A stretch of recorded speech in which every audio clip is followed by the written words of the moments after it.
Hello, everybody. We are here at Manipur meets Kerala, which is the Belong Library Network's inaugural event. Um, and we are hosting it in collaboration with Nosh House Cafe, which we'll hear a little bit more about in a minute. But first, let me introduce everybody to Belong, our organization. So, Belong is a social venture. It's basically a community platform which aims to bring better services to groups which are discriminated against because of their identity, whether it's their gender or sexuality or religion, caste, ability, ethnicity, and race. We aim to create a more diverse and inclusive society through these services. We have an inclusive mental health wing, we have a research collective, we also have an inclusive housing collective, and this library network is an initiative of the Belong Literature Collective. So we at the Belong Literature Collective believe that literature, the power of literature to create more inclusive communities and to reduce the whole idea of othering and discrimination in society is something which is worth exploring. So we have launched the Belong Library Network last month in collaboration with about 22 cultural hubs across the country in about 17 cities, and we want to increase this. We want to spread the network to 50 cities and 100 library chapters by the end of 2021. So a library chapter is essentially a small literary hub which is going to have a lending library as well as regular author events and literary interactions, book readings, just like this one, and create a community of people who want to explore the world of identities and representation through books and literature. So we are very excited because this is our inaugural library event in collaboration with the Kochi chapter Nosh Haus Cafe, and we would urge you to come and join our community of readers.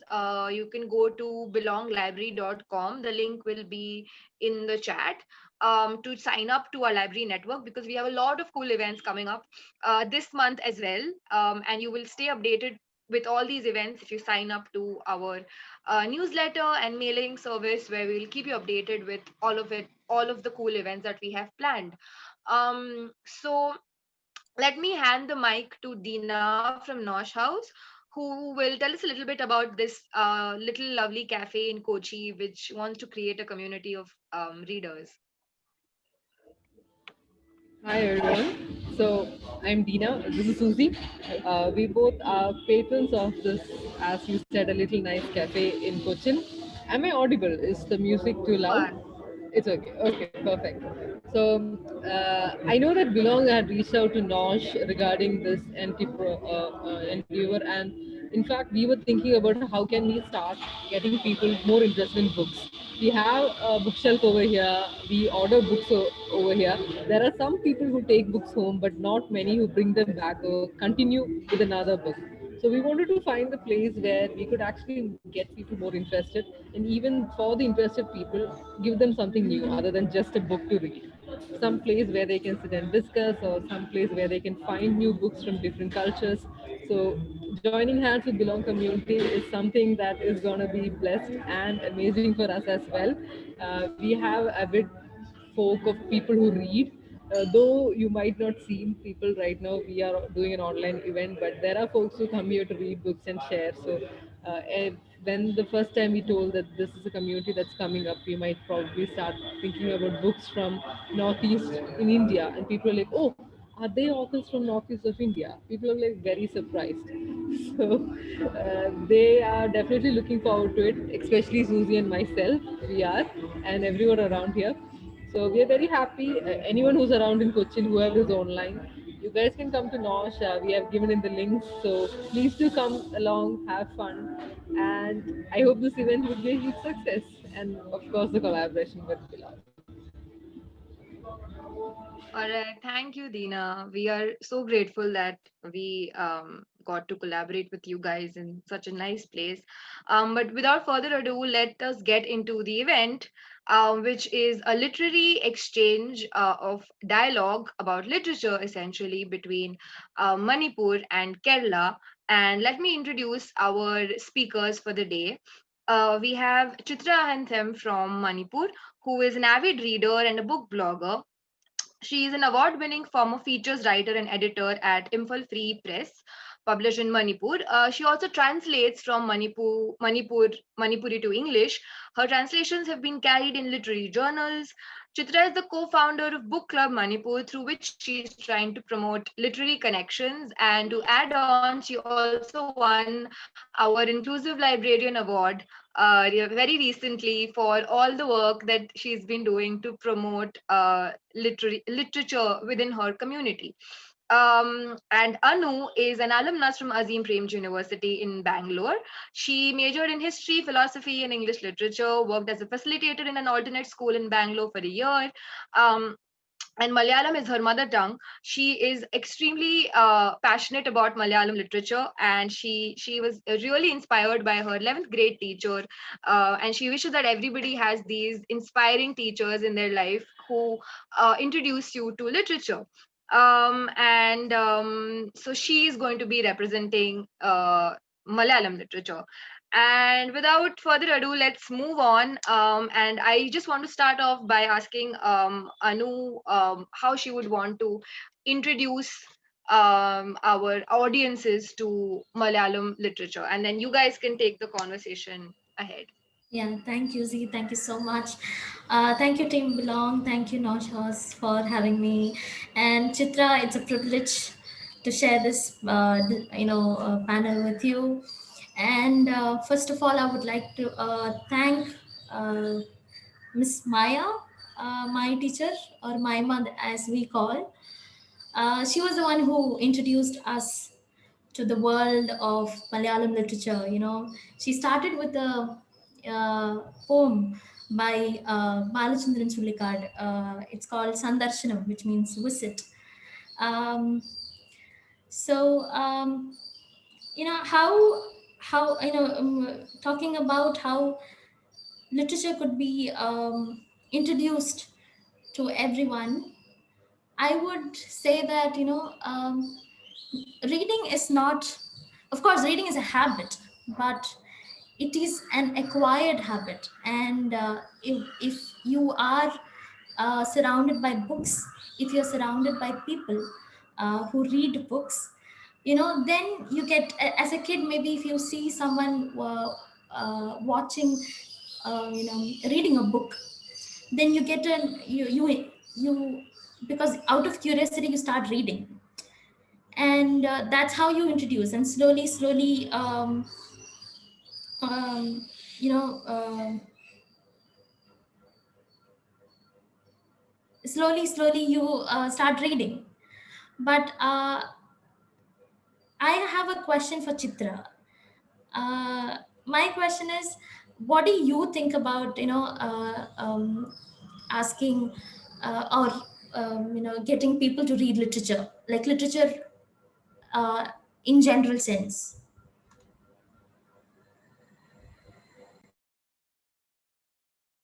Sorry, I was on mute. Sorry.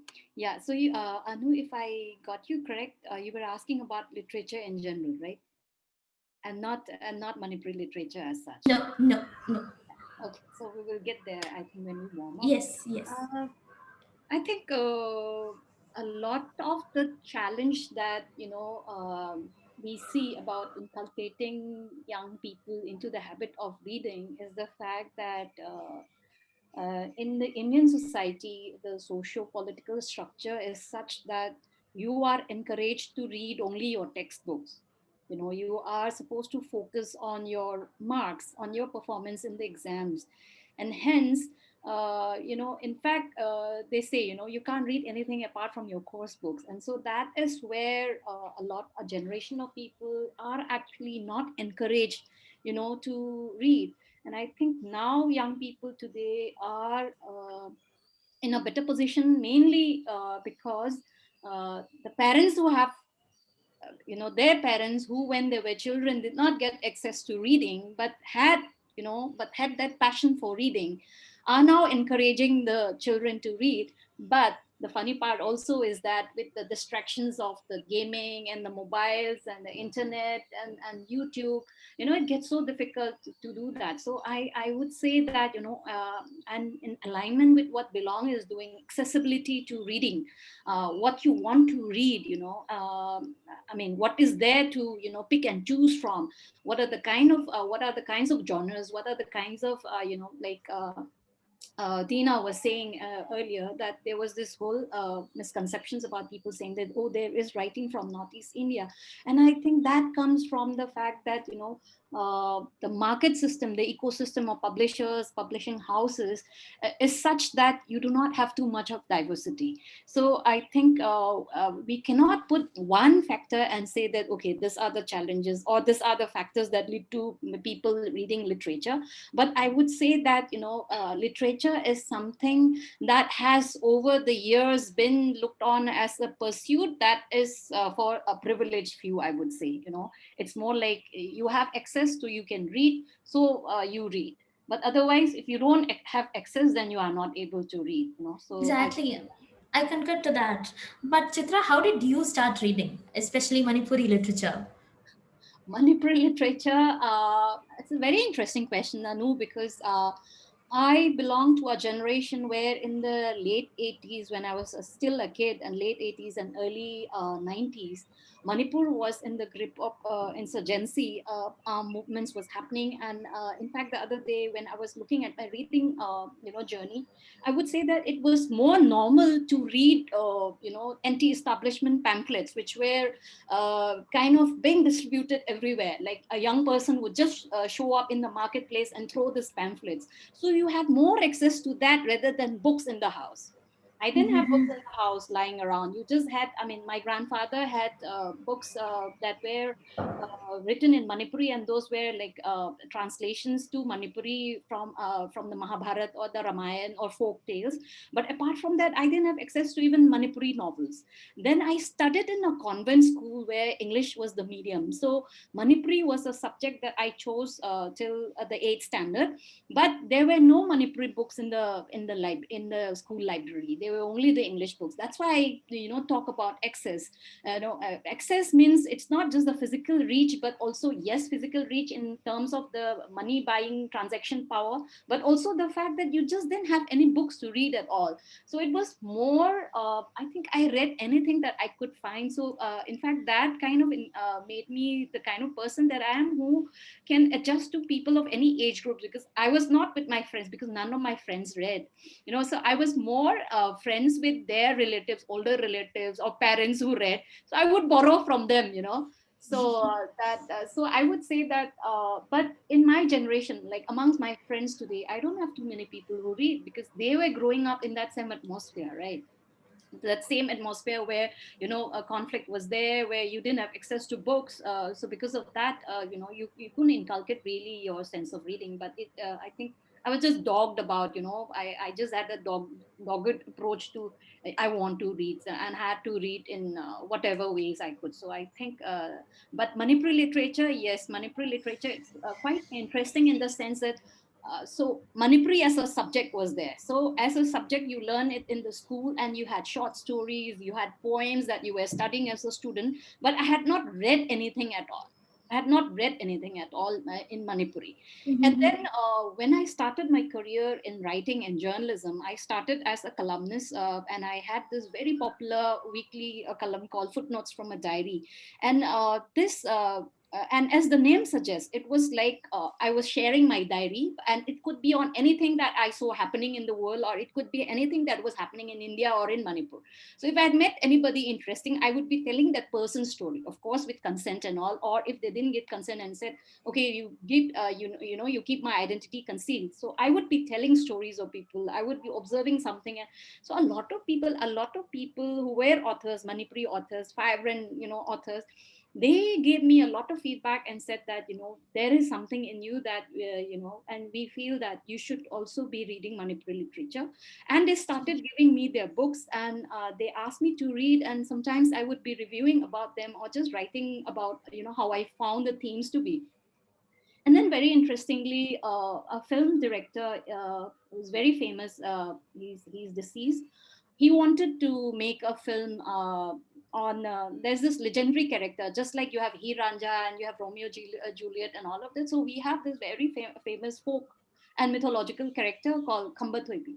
So he, so this one he wanted to adapt it to the Manipur in the 60s, and he was making a film and he wanted me to translate the screenplay. So he brought the screenplay to me and he asked me to translate, and I was totally stumped because it was the early 50s and the 60s, and the Manipuri that was used in that was totally out of sync with the Manipuri that I knew. So I had to ask my mother a lot about what the particular terms were, but that triggered off something very personal and intimate in me, and I realized that I didn't know my language as much as I should. And from there on I started engaging with Manipuri literature, and it has served me well when I look back, because there was no planning. It was just that he came to me and he trusted me enough. I said, how can I do this? But he said, I know you can, because I have read what you have written. I keep on reading your stuff. So once that started, that kind of opened the floodgates, and authors came to me and said, we want you to translate a short story. There was a person who came and he wanted me to translate the his playwright script for entry into national level play competition. So that's how I got on going, and so that's where I am right now, I guess. So that's how it started. Yeah, additionally to what you've said about the lack of getting regional language books are often, I think, it's pan India. I mean, because because of something called colonial consciousness, that we're all into some, we all look up to another world, and then we think that we need to read the language, the books of that language, is right, but we always downgrade our own languages, and I don't think that's okay. But somehow we need to bring up this consciousness that we need to read books that are in our mother tongue. Never give up on your language or your mother tongue. um, having said that, I realized, because I was in, of course I majored in English literature, and I'm proud of it, because I could compare, Yeah. what I could compare, where I'm reading Malayalam as well as comparing English literature. But no offense, whoever are listening, no offense to readers who read English literature and literature from the Europe and America. But the fact that there are so much, when you read literature that is that is written in your language, uh, you know about your culture, you know about your language, you know about the belong, where you belong, Yeah. right? Your roots. It's your roots. Exactly, It's who you are. exactly. It's your history. Exactly. And that brings an overwhelming experience when you read and when you understand where your roots are.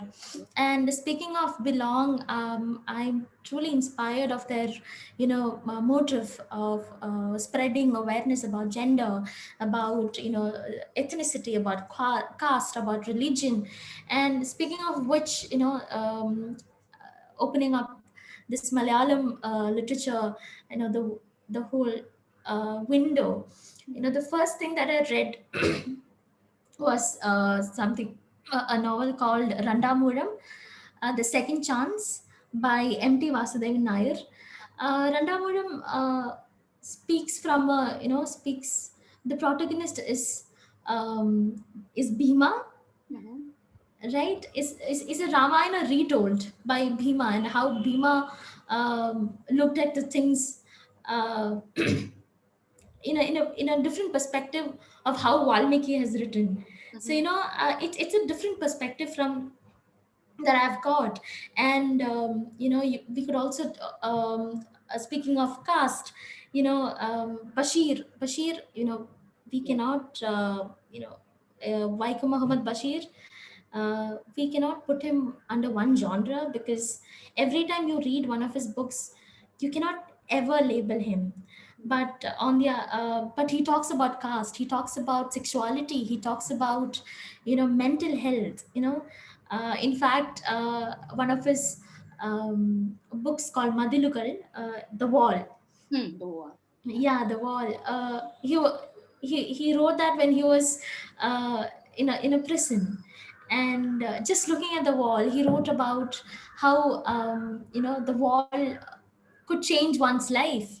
And when you reread it again, and I think read through the lines, you can understand. You can pick up the mental health issues there. You can understand how mental health affects people. In fact, one of his famous dialogues from Prema Lekhanam, the love letter uh, is somebody asks him, don't you think you're mad?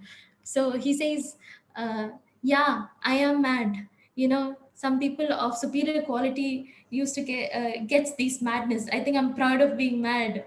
And that's an awakening. It's a statement. And talking about religion and talking about gender, I think we shouldn't forget Kamala Das and KR Mira, and who talks about, who comes from the school of thought of feminism, uh, the gender inequality there. So I guess uh, this where belong I mean the belong associates with, or associates itself with all these um, terms. And there are more literature in Malayalam, and I wish they are also translated. But to Chitra, I would like to ask, what are the kind of literature in Manipuri? Literature written in Manipuri. I'm sorry. What are kind of the genre? What kind of genre themes are spoken or written in Manipuri literature? Okay. Well, see, I cannot say just genres that are being written about now. I'll have to go back to literature as we know it when it began, so to say. So Manipur has got this very rich legacy and very diverse forms of oral and folk literature. And in fact, there are practices called kulang isay. Kulang isay. Isay means song. Kulang Yeah. is the song that you sing while you are engaged in agricultural work. So there are songs that you Wow. sing, and these are not songs as per rhythm in Hindustani, notes, but these are words that. So it could be like, I see you in the next field, Anu, and I could say, hey Anu, where are you? What are you doing? That dress that you're wearing is beautiful. So it could be like that. There is no particular lyrics as such. I could make it up and you would answer, in that tone. So there is a rich history of oral narratives that are there. Yeah. There are narratives that talk about, say, that Khambathoibi that I had mentioned earlier, that the Yes. lovers who are, not united and all of that. So there are songs that talk about their seven what do you call it, the seven births over different times. So Mm-hmm. there are that, and there is when there was this when the battle broke out between the kingdom of Manipur and the British army in 1891, when the British came to Manipur and they were trying to annex Manipur. So the battle was at this place called Khongjom. So Khongjom is a place in Manipur, and the balladeers at that point of time who went to watch the war would come back and tell the story of the valor and the courage of the people, and how they were slaughtered, or how they faced defeat, or how they succeeded in a particular incident, and those became songs. Songs, again, narratives. So you had few musical instruments, like you just had this our traditional drum, and you had and you sang songs on that, and these songs would be so they are, if you look at what is literature now, I would, you can't negate the fact that those were literature as well. So because those are about the factual events of that war. Mm-hmm. How the Manipuri army was totally overawed by, the guns and the tops, and they just had swords in their hand. So, so Manipur has this very rich history of narrative and oral folklore and songs which are Mm-hmm. part of this. And the interesting thing is that we had we have, but there was a phase when right from the early 18th century, when we had to use the Bengali script to Mm-hmm. write our language, because That's it. yeah, so now we have come back. So just to give in a very few words, what I would say was that we had this script called the Meitei Mayek. Mayek means alphabet script. And Okay. but the king at that point of time, King Pamheba, Mm-hmm. the name is Manipuri, very Manipuri. But after he got converted to Hinduism, and he renamed himself as Garibaniwas. So that was a typical mainstream, Sanskritized name.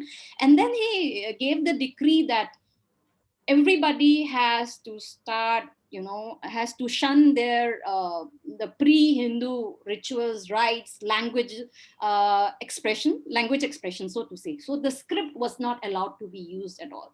So at that point of time, we had this masters, like in the court you have people, the royals, person who writes the records and all, and there are teachers and schools and all of that. Schools as in, like the earlier traditional systems, where there are certain experts, and the custodians of culture, the custodians of the script. So they were told that you cannot practice your script now.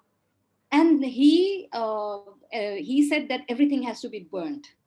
So all the books were burnt, and they were not allowed to use it anymore. And if they did, they would be killed, flogged, tortured, and exile. So a few actually left Manipur at that time. Some people went to present day Myanmar, some people went to present day Bangladesh, some people went to present day Tripura, some went to Assam, and they ran away to protect the language, because but they had no records, no written records. So what happened was, Mm-hmm.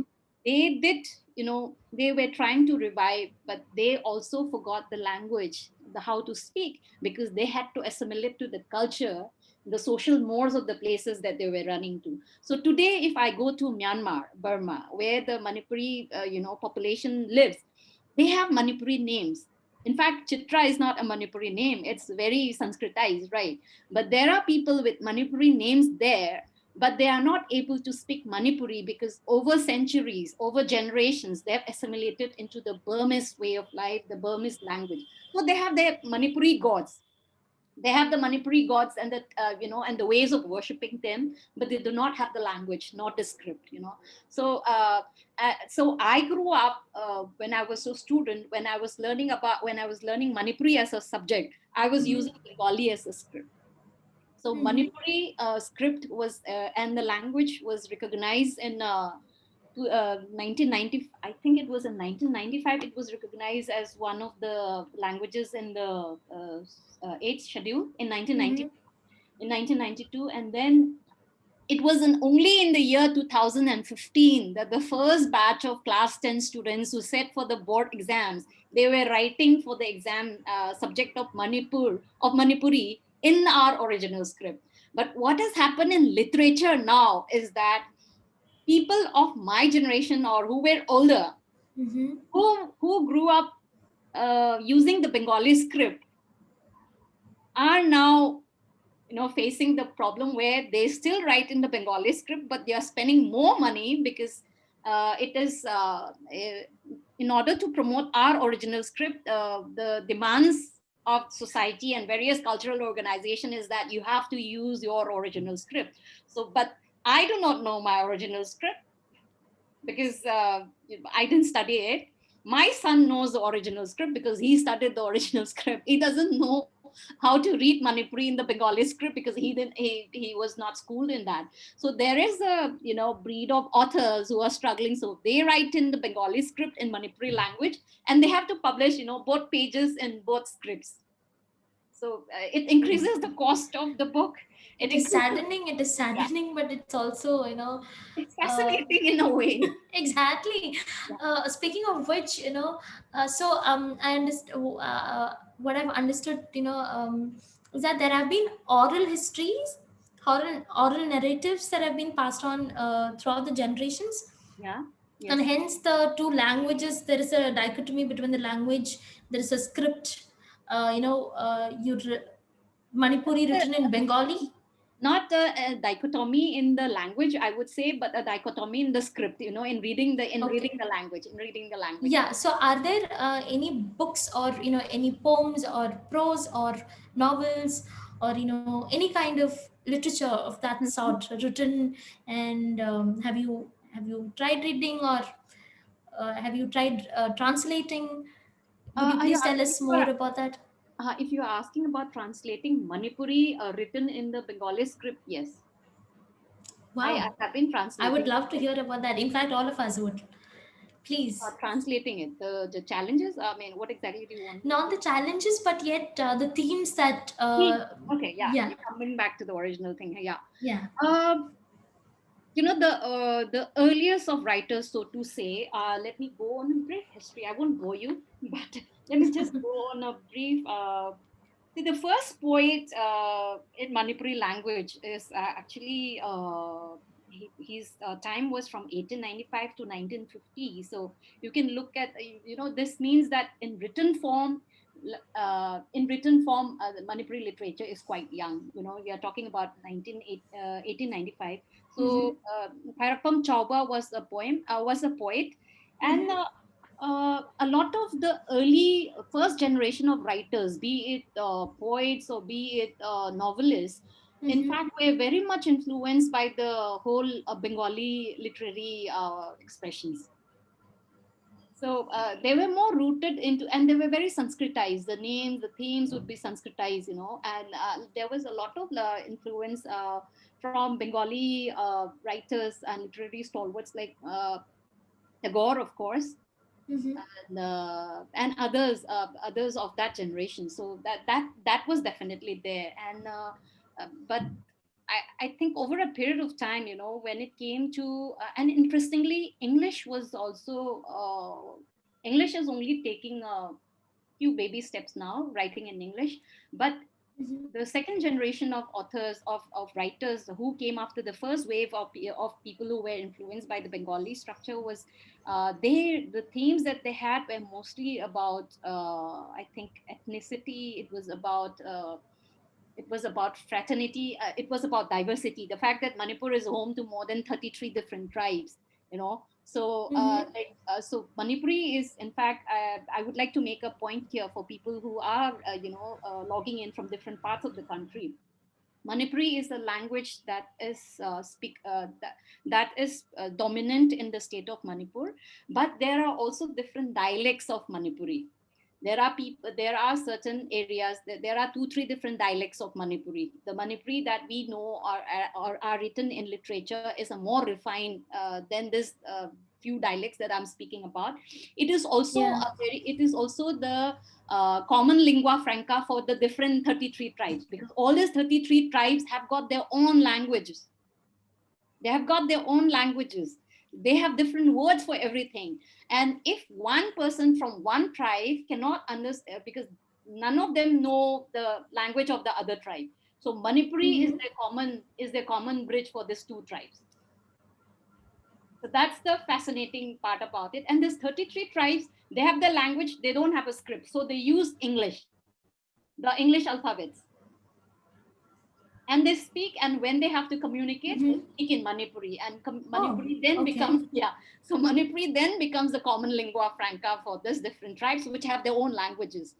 So yeah, so it's fascinating. And coming back to the themes, I would say that the whole bit about say militarization is a theme. uh, Mm-hmm. the way human rights are being violated are a theme, how it impacts women and children, Mm-hmm. rural livelihoods, the whole push and pull between the new and the old, and Yeah. very interestingly, I saw that, when I started reading Japanese literature, and when I say Japanese literature, I'm not talking about the current ones, but when I read the old school, Japanese literature like Mishima, I see Mhm. that, the themes are very similar. And there is no way that the earlier authors in Manipur would have read Mishima, because the translations are happening only now, right, over recently. And Manipur being cut off and all of that. So there was no way that they would have been reading books about, that Mishima was writing about. But the themes are very similar. It's about a society that is so, because Manipuri societies and a lot of the communities in Northeast India, they're very close knit. They're very, very close knit. And when I say close knit, it's not about joint family structures and all of that, but the fact that a community weeps together, there is joy together, they fight together, and they resolve things together. And there are codes of conduct, how you approach a girl for marriage, how you show an interest in a girl. There are certain, and there are rites of passages, where the Mhm. community takes part, not an individual taking part, but the community takes part. So the push and pull between the old and the new are there. The sense of distance from, knowing that there was a larger world and yet not wondering what that world was. I mean, here is an analogy to rest of India, right? So they know that there is a different world, and they're wondering what that world is, and they're also looking at whether they are prepared to engage with that world. So those kinds of themes are there. Then conflict, of course, plays a very major role. Then I think later on, HIV/AIDS, because Manipur being, very close to that golden triangle, drugs Mhm. are a major issue there. So those are mostly modern things. But when it comes to gender, unfortunately, what was happening was that in the pre Hinduization and Sanskritization era, the people who belongs to, say, I mean, if I have to keep it, short, say the queer community, they had an identity of their own, and there was this word called Paida. Haida, Mhm. and they had a position in Manipuri society, wherein the king has this habit of going to the royal market. There is a market near to the royal palace, and he would go there, and so the Paida actually had the position where if the king said that today I do not want to hear your case, a case comes to the king to be heard, so and so Mhm. has done this, and I want you to give justice. The king could say, okay, Yeah. my judgment is what the Paida says. So and they were not grouped into it's a feminine, whether the faida is feminine or masculine, they didn't say that, but it was there. But what happened was that after the whole Sanskritization and the whole Hindu influences came in, the word like eunuch came to be used, even though technically there are no eunuchs in Manipur. So I have this friend of mine called Shanta, and she's a transgender woman, and my friendship with her has given me a unique understanding of the whole place that the queer community has. But unfortunately, what happened was that that whole long period where the Sanskritization influence was there, it became more aligned to how the the whole Sanskritized process towards labeling them as okay, they look like women or they look like men, like that. But earlier they were not so. Yeah. So the themes, I think, but I believe that every culture, every language will write about things that are closest to them. So that's there. Yeah, yeah. Just out of curiosity, which is your favorite book? From from Manipur. Yes. Yes. I think I'll have to be very biased. Please. I see this book of mine. It's going to be inverted. I don't know if no, it can't be because it's a mirror image. I'm actually working on its translation. You can see all the notes here. So, Yeah. uh, And what is it about?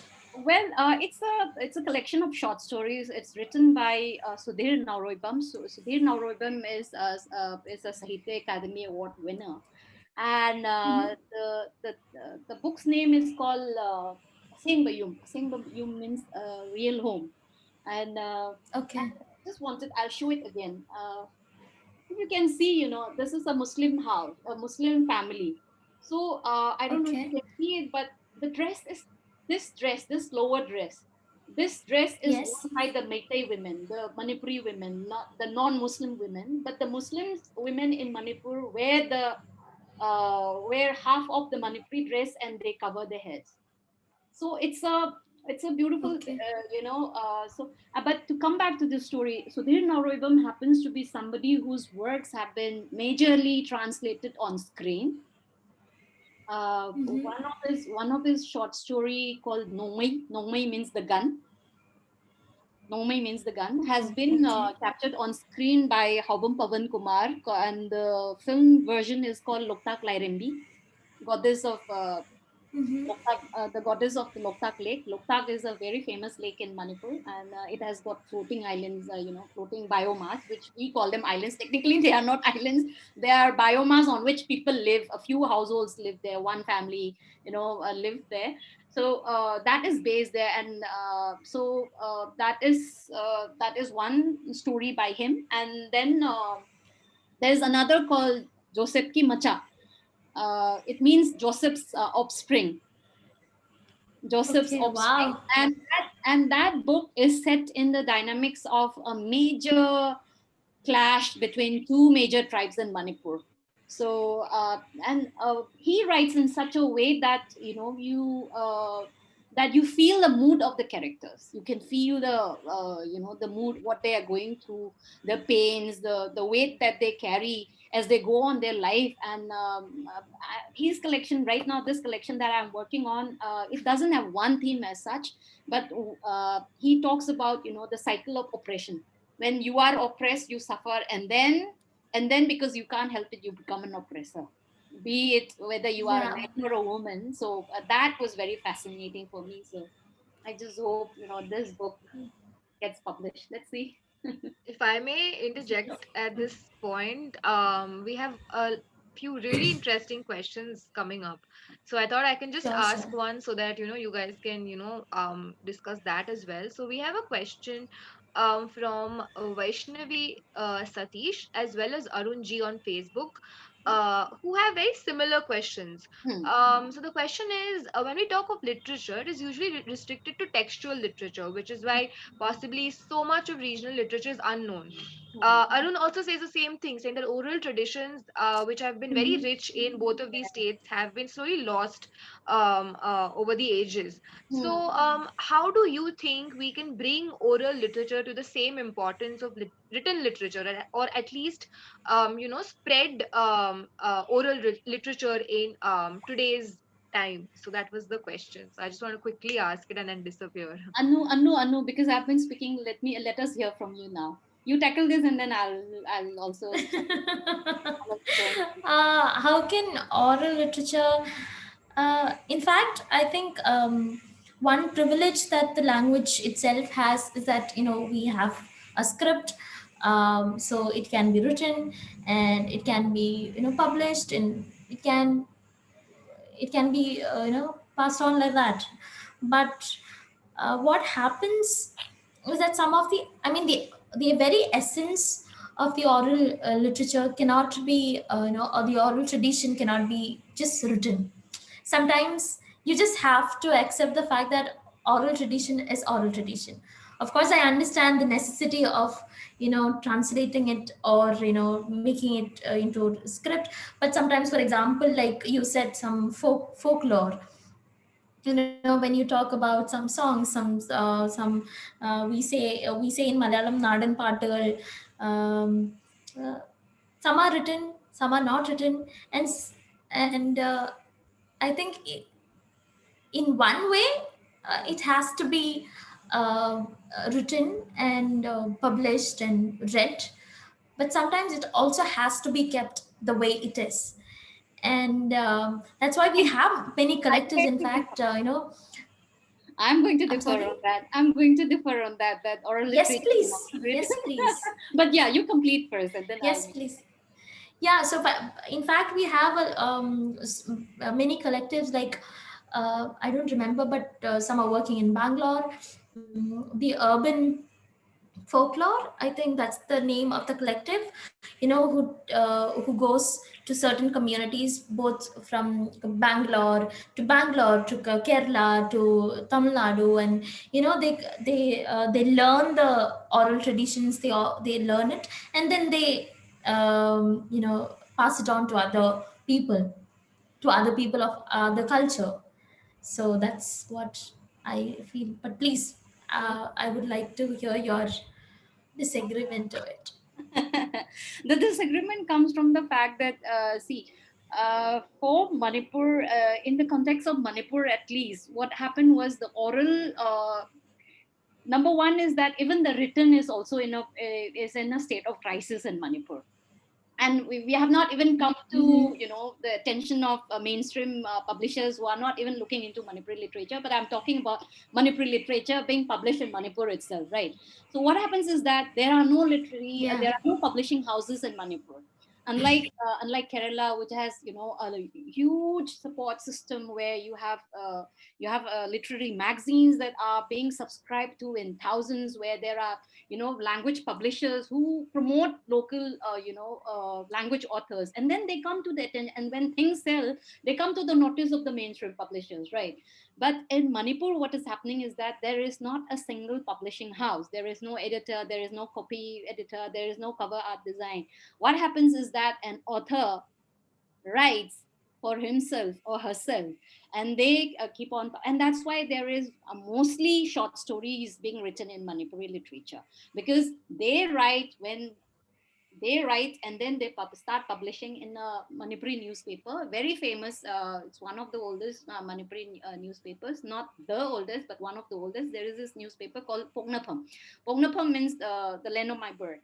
So, so Pognapam carries this literary page, and so a lot of authors who are trying to write in Manipuri, they have their books published, and then when a person gets noticed, they get the love from critics and reviews, then they think about collating all of these short stories together and bringing out the book.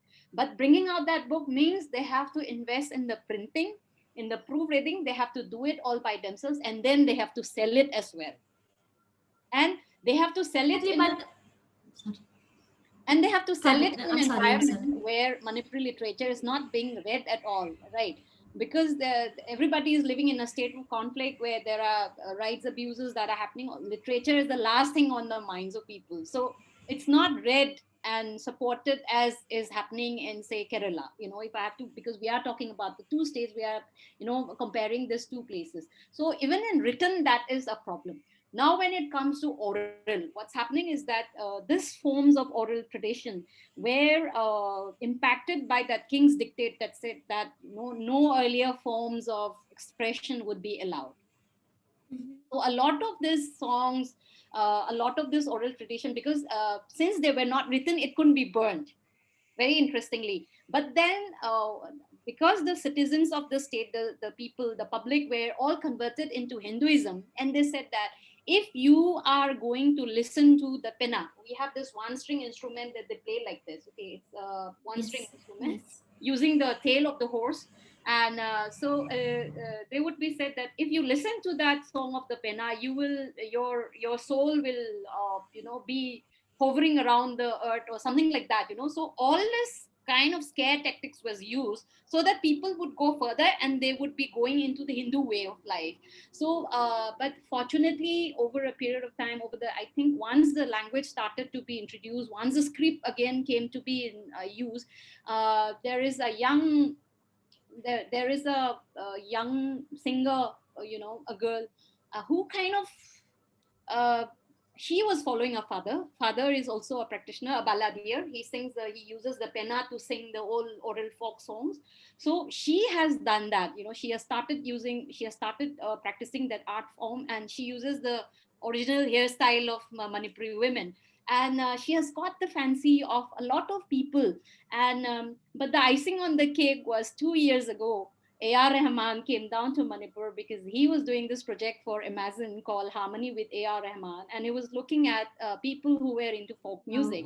And so he picked Kunung Ishai. Kunung Ishai is the song of the community. So there is this there is this Oja means teacher, guru, more like a guru. Mm-hmm. Vedavati Lorembam, she's more than 70, but she still sings like, oh my God, she sings like she can make the sound of a bird come out from her mouth, you know. So she got featured in one episode. One entire episode was on her, and that kind of led, so along with this young girl who was already doing this. Her name is Manka. So Manka is a she has now become a cultural icon of sorts, I would say. And so Manka was already doing that, and then Oja Lorembam Bedapati got that recognition. And so I see a lot of young people now going into this oral tradition. And yes, they are doing it as performances, you know, but Yeah. I feel that that's very important. So I would say that in Manipur, at least there's a revival of sorts that's happening. And, living in Delhi now, in fact, my niece, who is 4 years old, even she also listens to all the typical Hindi film songs and the Punjabi songs and all of that, and the English songs, of course, on YouTube. So now she's singing all this Rudolph is a red-nosed reindeer and all that because of Christmas. But she also is interested in knowing about, because she keeps seeing it right on YouTube and all now because of the various channels and various platforms. So she keeps seeing young kids playing with the pena, traditional one-string instrument. So Yeah. I would say that we can't just give a general answer to this question because it depends on I think, adding to what you've said, I also believe that there is a need for a wide readership in order, in order for the publishing houses to publish something, right? In fact, I mean, just not degrading any other languages, but Malayalam has a wide readership. I mean, it has been. I mean, I think at least 96% of the population in Kerala are literate, and they read at least a newspaper, and hence some short stories. And Bashir and Kamala Das and K.R. Bira, they're all somehow, of course, they are, they belong to different eras, but at least there is a wide readership. And that's why there is a necessity for the publishing houses to translate. So I have a question. So do you how can how can you, or what do you think, um, that how can you inculcate a wide readership in Manipuri language? You Before you mentioned that your son reads Manipuri right now.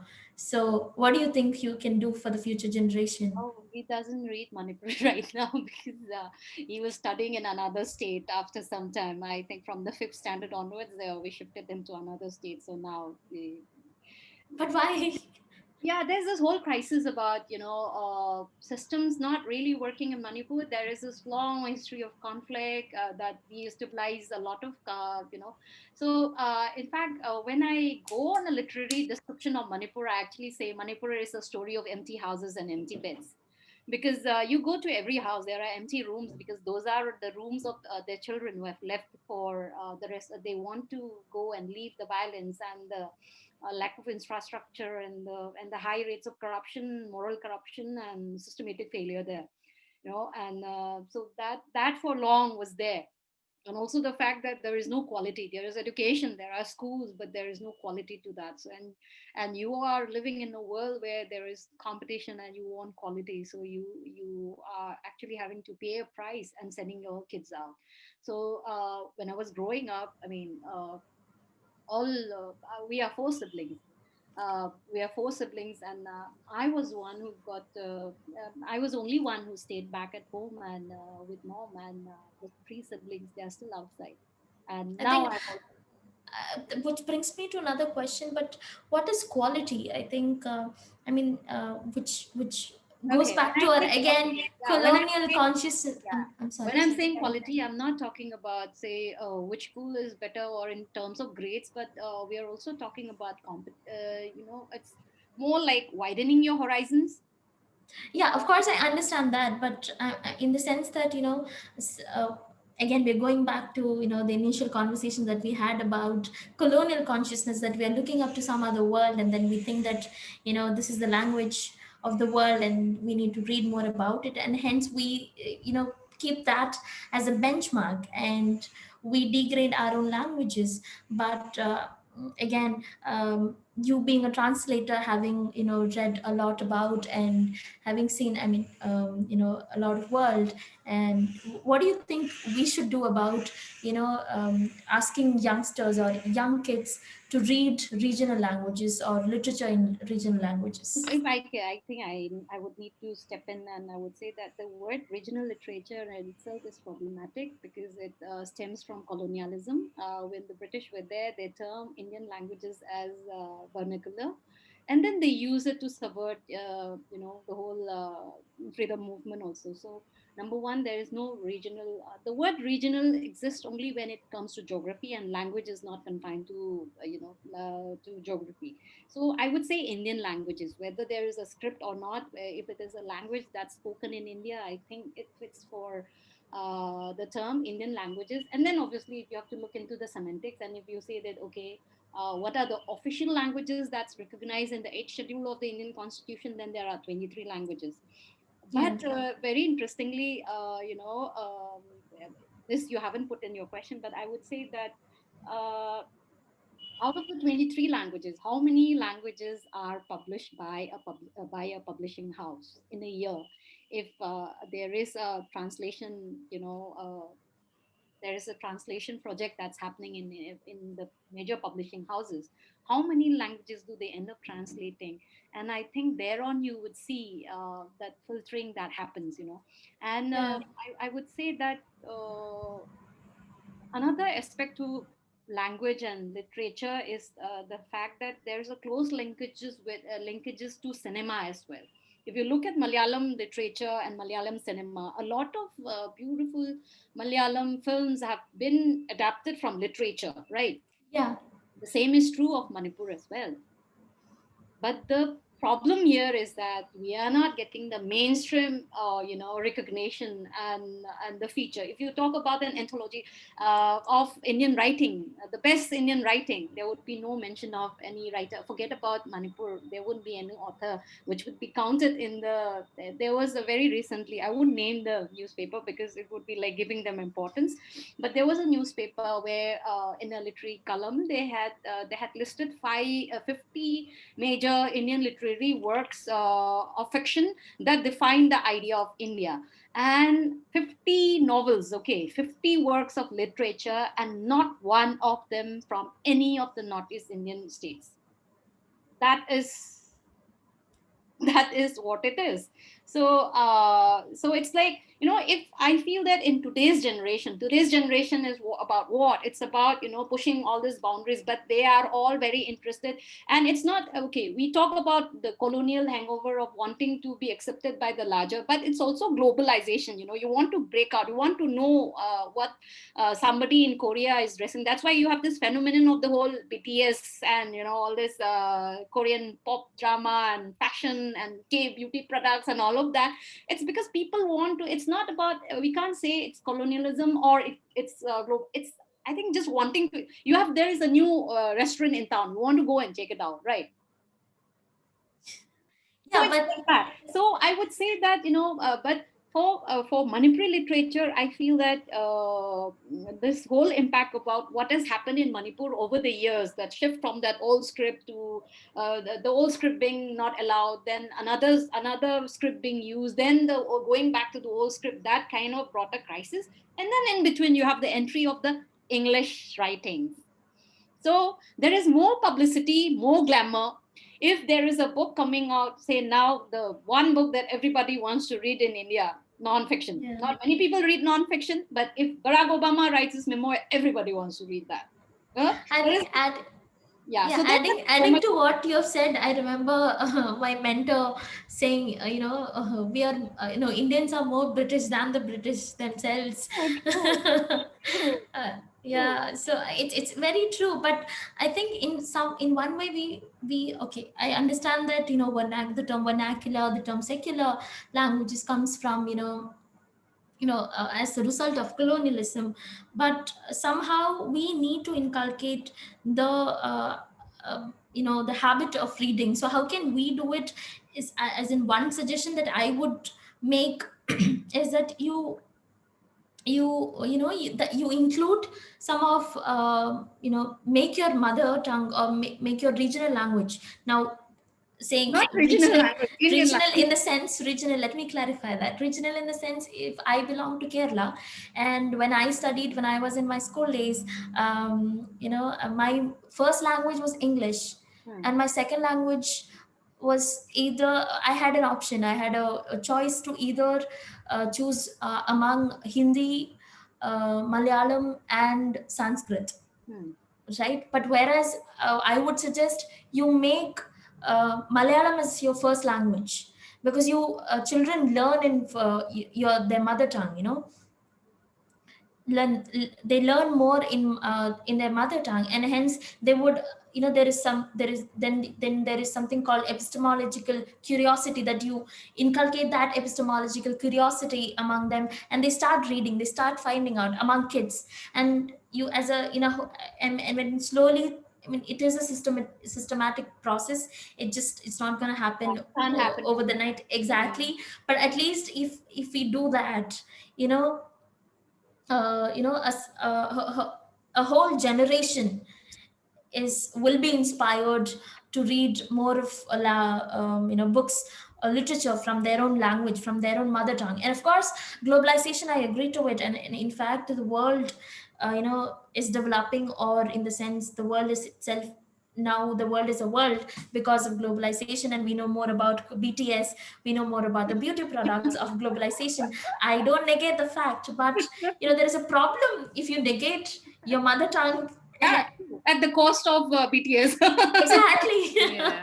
There's a problem there. I mean, and I also understand. I mean, on the other spectrum, there are also children, or there are people who are brought up in other countries. And, as we know, children, or we all learn by listening and observing. And sometimes, due to several determinants, people tend to read in one language, or, speak in one language. And especially parents, if they are just English speakers, Hmm. and but for some reason, but their mother tongue is Malayalam or Manipuri, but they are living in the US, and they Yeah, speak English. Children automatically learn English, yeah. because if they can't hear them speaking um, Original Malayalam, languages, yeah. yeah, the regional languages, Their then original languages, yeah. exactly. Okay, now let's turn that as original language. Let's Uh, I check would check I it would out. say, I started out by saying that in India, this whole thing about preferring your children, at least when we were growing up, parents wanted you to focus only on your textbooks. I would say that the school system should also think about, what do you call it, encouraging literary initiatives in schools. So I think it's something that Manipur needs to be, because I don't think there is only one solution. And also the time, it has to be a process, and it can't be one person doing it. On a Yes. personal level, what I do is that, I do is that, through the book club Manipur that I run. In fact, right now also I'm hosting a reading challenge there for the month of December. And I kept four prompts, and two of them were like, one is you have to read a book by an author from Manipur. I don't say Manipuri language, because there are authors from Manipur who are writing in English. Then there are Yes. writers who are writing it in Manipuri. So I don't impose and say that read something in Manipuri, but one of the prompts is that you should read a book by an author from Manipur. And the second prompt is, because in the immediate surroundings I was looking at, I said a book that's written by an author from Northeast India. So I mean, you have to start like that. I can't talk Yeah, yeah. about an Baby entire steps. I can't talk about an entire culture, because that's not in my power, and I'm not in that position. But I would say that, that it needs, you have to keep poking holes and see, okay, does this flow from there.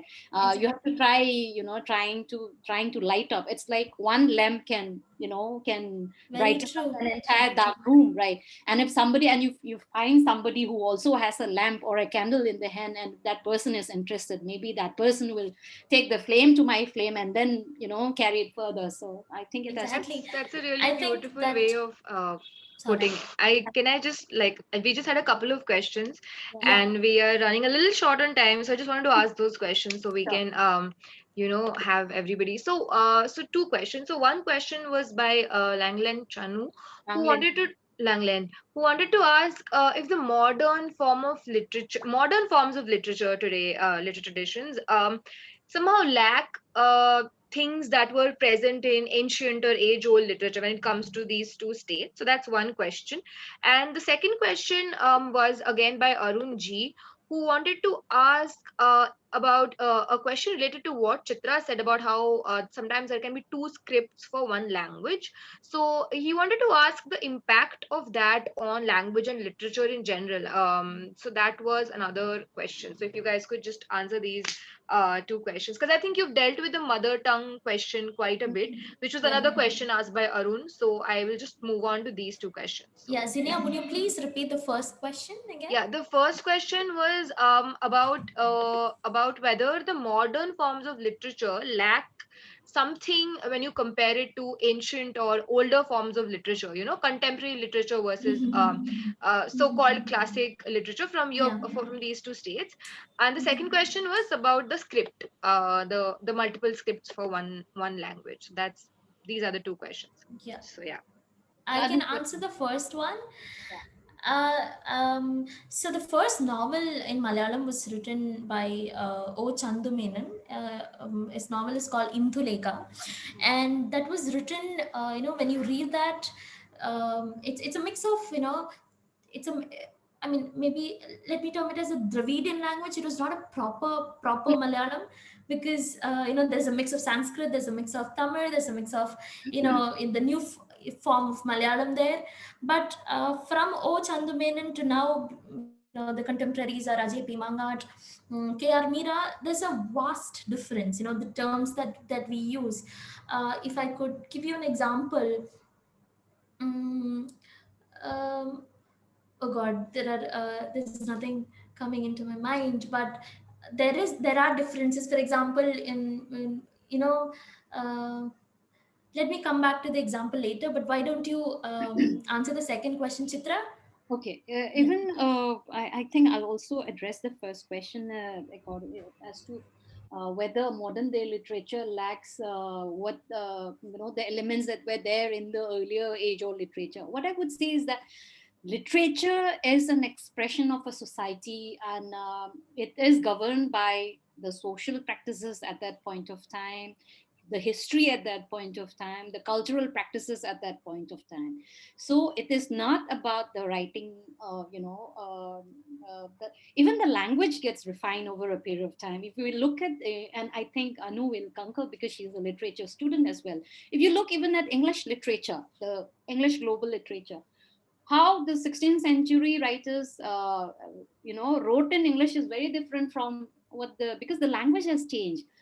So when you talk about American literature, the kind of literature that was being written, or if somebody writes now, but the story is set in the, say, history in time, that point in history where there was the Lincoln time, then obviously the language will change. Like the way things were written in, say, Gone with the Wind, that's very colloquial English. So, like that, language will change, and because language also changes, literature will also change.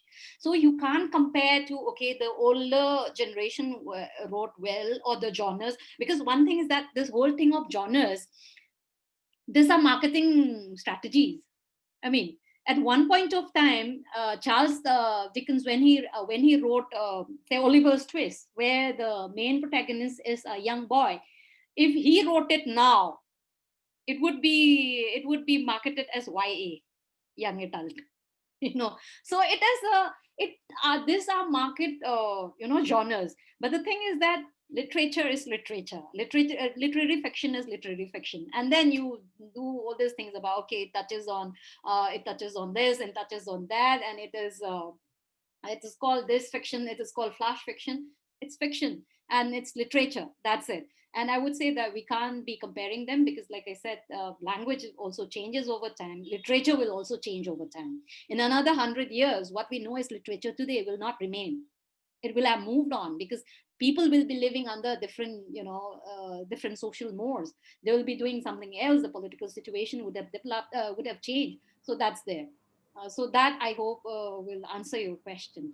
The second question was what was on that? Okay, the whole thing about two languages, right, and how it is The impacting. scripts, yeah. Yeah. Very interestingly, what's happening is that, and I think I have tackled this partly in my earlier responses as well. Like I said, it's taken a toll on the authors, because in any case the authors were not being read. Like I said, we do not have any publishing houses in Manipur, so it's like the author is spending money for to write a book, publish a book, and then market it. He will be having to market it himself, so that is there. And now the burden is increased, because if he was earlier writing a short story collection of 200 pages in a book form, now it has to be 400 pages, because it has to be written in both scripts.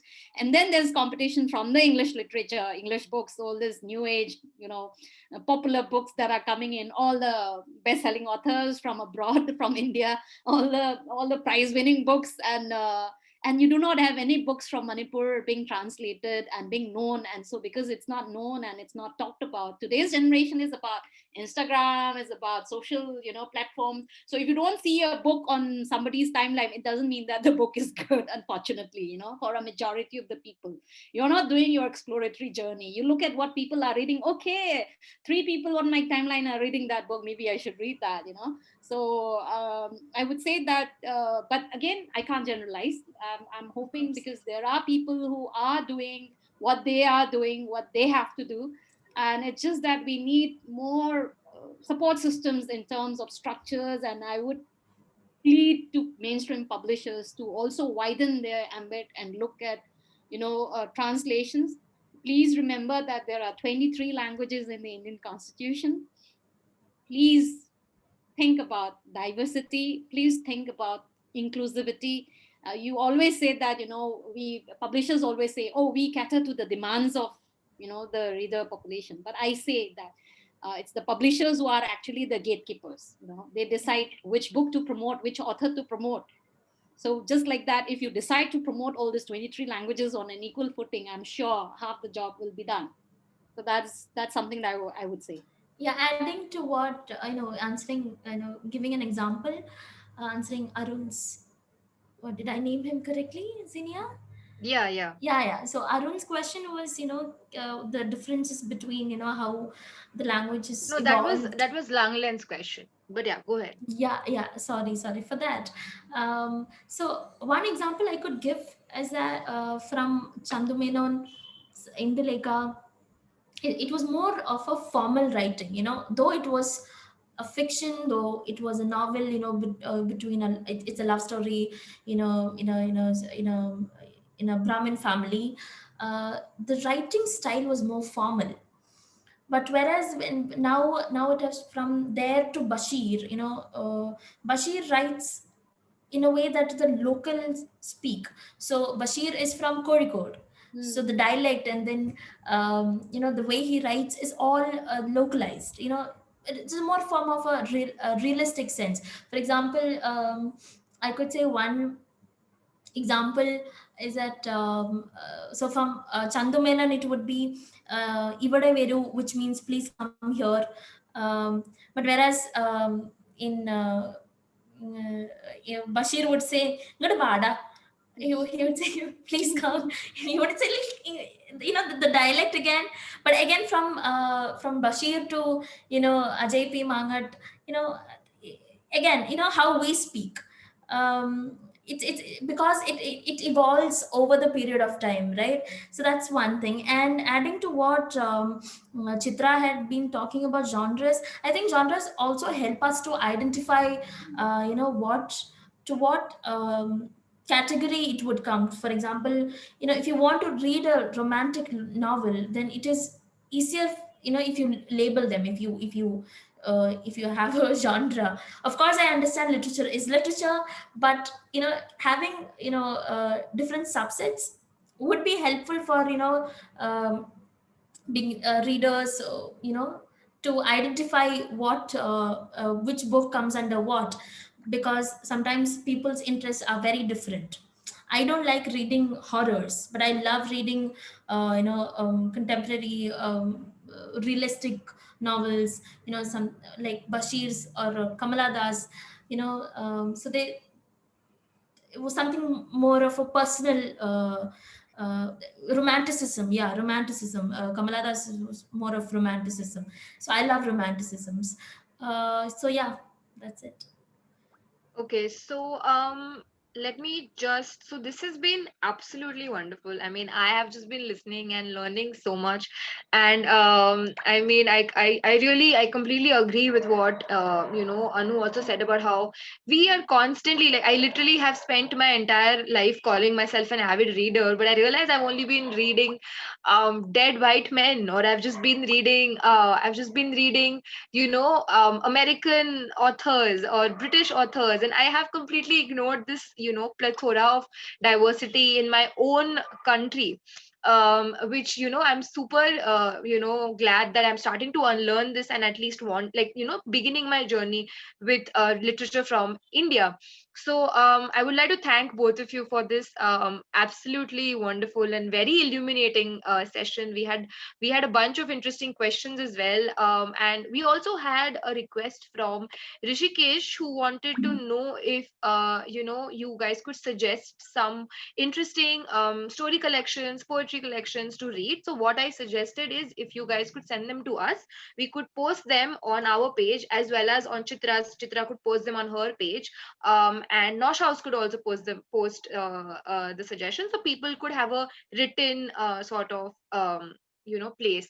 So is that fine with you guys? I think that'll be a fun exercise. We can just post it Of later. course, it would be fun, but whoever listening, please don't forget Bashir. Bashir will change your life, and read Kamala Das for sure. And I I really like vouch, Kamla Das. I Yeah. love her. I'm Yeah, telling you, I same. love her. And Bashir, please don't forget Bashir. Yeah, and the other one is K.R. Mira. Yeah. Oh, she's love, man. She's love. Exactly.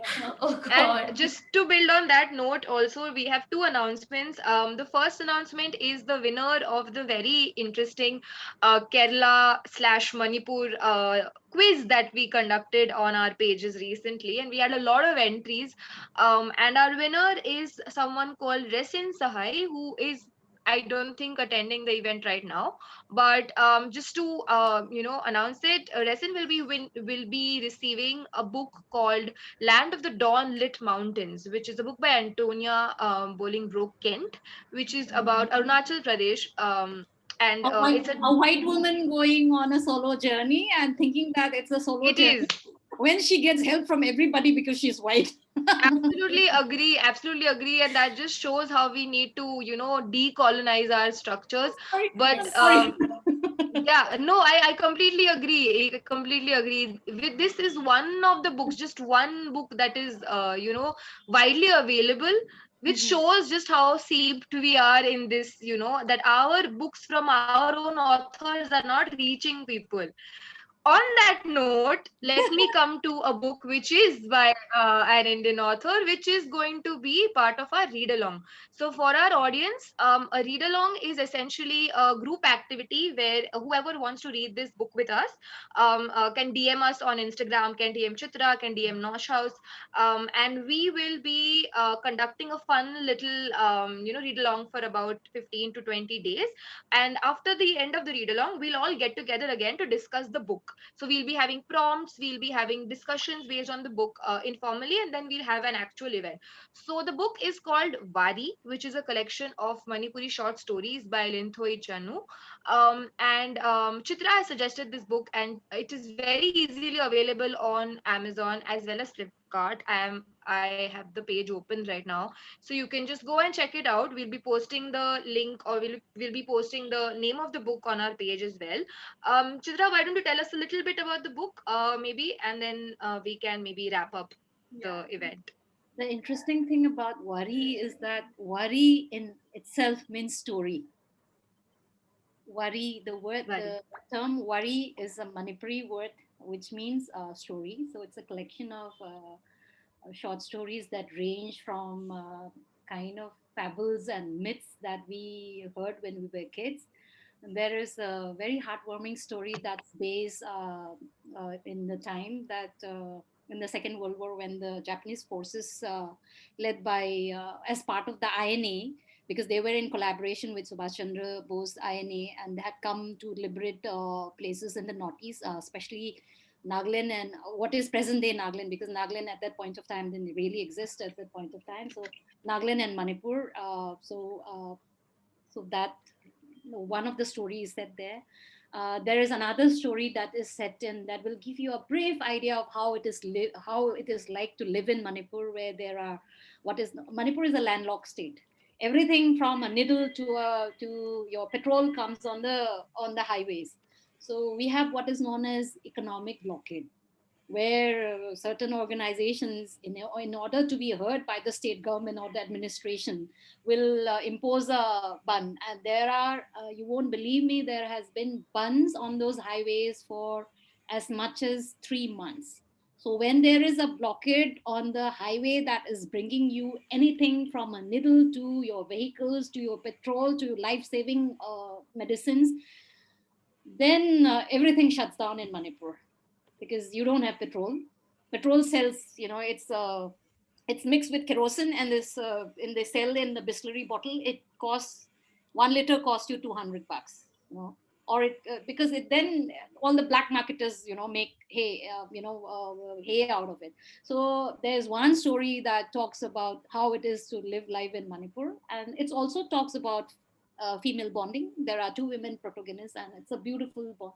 There's another story of two siblings, and through that you will get to know about the rampant drug issue in Manipur and the corruption and the systematic failure. So that is there. One story has elements of fantasy, and it's very interesting. I would say that you guys are in for a treat. It's a contemporary. The author is just, I think she's 25 years old, very young.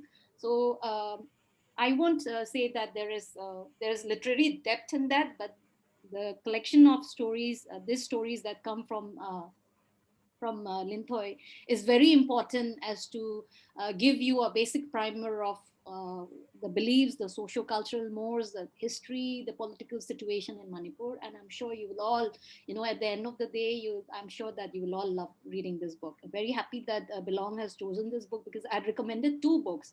And I would say, disclaimer, I'm associated with Worry because I edited it. So I said, okay, this doesn't look good if I'm, flagging out a book that where I'm, part of it. So I flagged two books to them, but Team Belong has selected this. So very happy Yeah, that it is we going. are super excited for this, and I would request everybody to just DM us on Instagram to join in with the read along. We'll be posting more details soon. And lastly, but most importantly, to be part of more events like this, and to stay in touch with our library network. And the best part is, you can literally go to any lending library in one of our chapters across the country and just go and borrow these books and read them, and be part of all of these beautiful literary events. Just go to belonglibrary.com and just sign up. It's very easy. And Nosh House is also going to be conducting a few discussions of this book. We'll come back to Nosh House and conduct a proper discussion of this book next month. So please sign up, and we hope to see you at more of our events. We hope you really liked this event, and we want to thank Nosh House again for hosting us, and of course Anu and Chitra for this amazing conversation. Thank you all. Yeah. Thank you. And yes, so I think we can wrap up, and we will see you guys soon. We have two events coming up tomorrow as well as day after tomorrow. So please join in.